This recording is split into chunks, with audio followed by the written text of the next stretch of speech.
in 701 BC to rescue the Jewish king over there against the Assyrian invasion.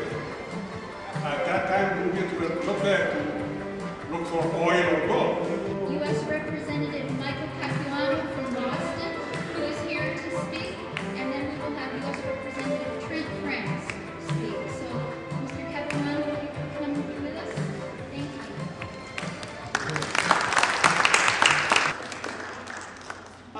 I just came down to express my appreciation for what you're doing and my support for what you're doing. This proposal is just ludicrous. I don't think that anybody in America would stand still for 1 minute if this kind of proposal were made here. And I cannot imagine why any government, even the government in Khartoum, who has a fair number of problems across the board, would even consider such a thing. I will tell you that I have no idea, but I wouldn't be surprised at all if, I have some Nubian ancestors somewhere along the line. I thought we all did. This is a culture that is not necessarily mine directly, but it belongs to all of us. It belongs to all of us as human beings and as people who just have no idea, no connection at all to some of the things that came before us.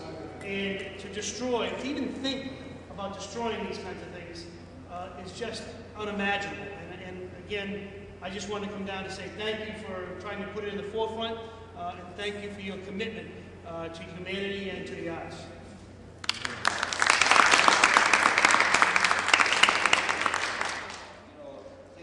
Churchill said that the farther we look back, the farther we can see forward.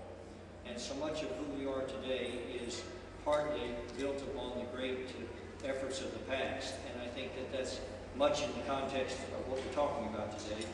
And I just want you to know it's an honor for me to be here. I'm especially concerned that some of the religious freedoms that might be at stake here. The Nubian people, our medieval Christian culture that have gone back for a very, very long time, and I'm a little concerned that perhaps part of the things counted against them in their area now is that very fact. So that's something that is a great concern to me, because certainly religious freedom is the cornerstone and the core of all other freedoms. If we don't have the ability to believe like we choose, then everything else is so much lost.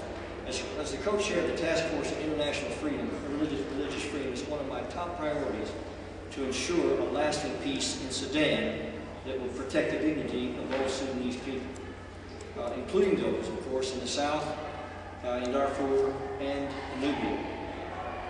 Mr. Capuano said the government of Khartoum already has some pretty significant problems. They already have made themselves, in the eyes of the world, a very questionable government in the first place.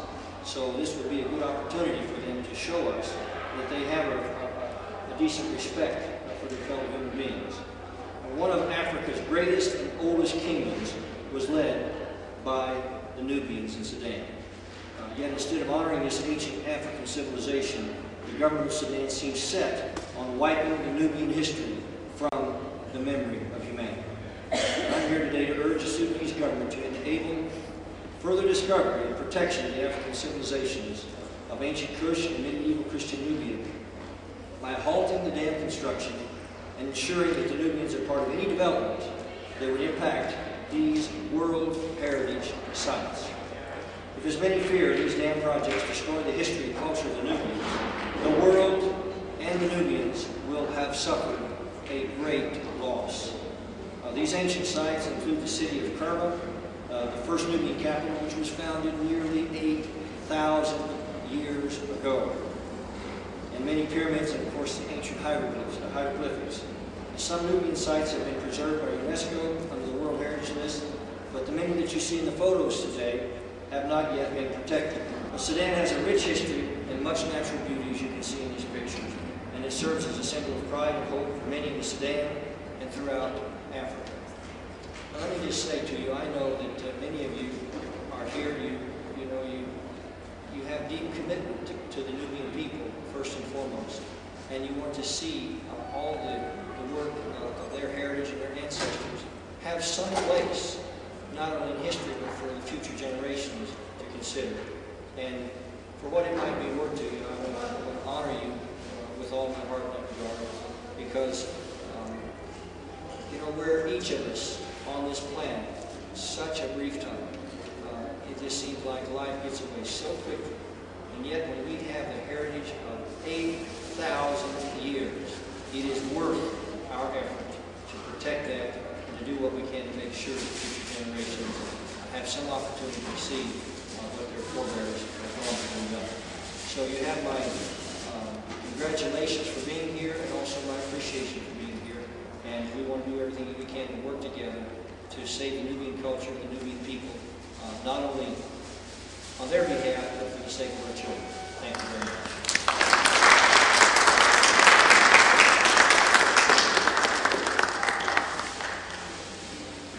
My name is Marawi Civilization. I'm the Secretary General of the Rescue Nubia Committee.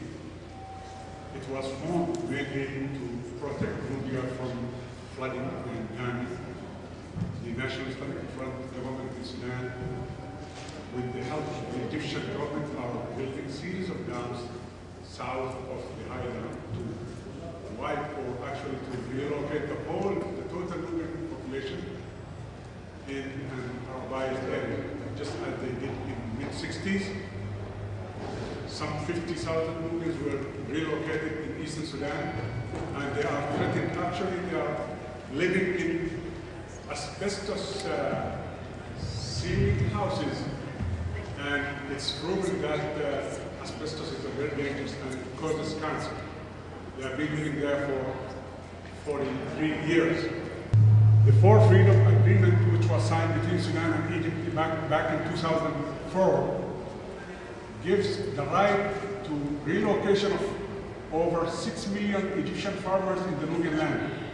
That means the Nubian people will be removed from their ancestral lands to an urbanized area, and Nubia will be gone forever. It will be a piece of history, like Inca and these old civilizations. We ask the honorable congressmen and congresswomen and the activists, the leaders, to help these Nubians who are engulfed, who are entrapped between the Arabs of Egypt and the Arabized Sudanese people, who are trying to remove Nubia from the map. Just help us to survive. We are not created to die for other people.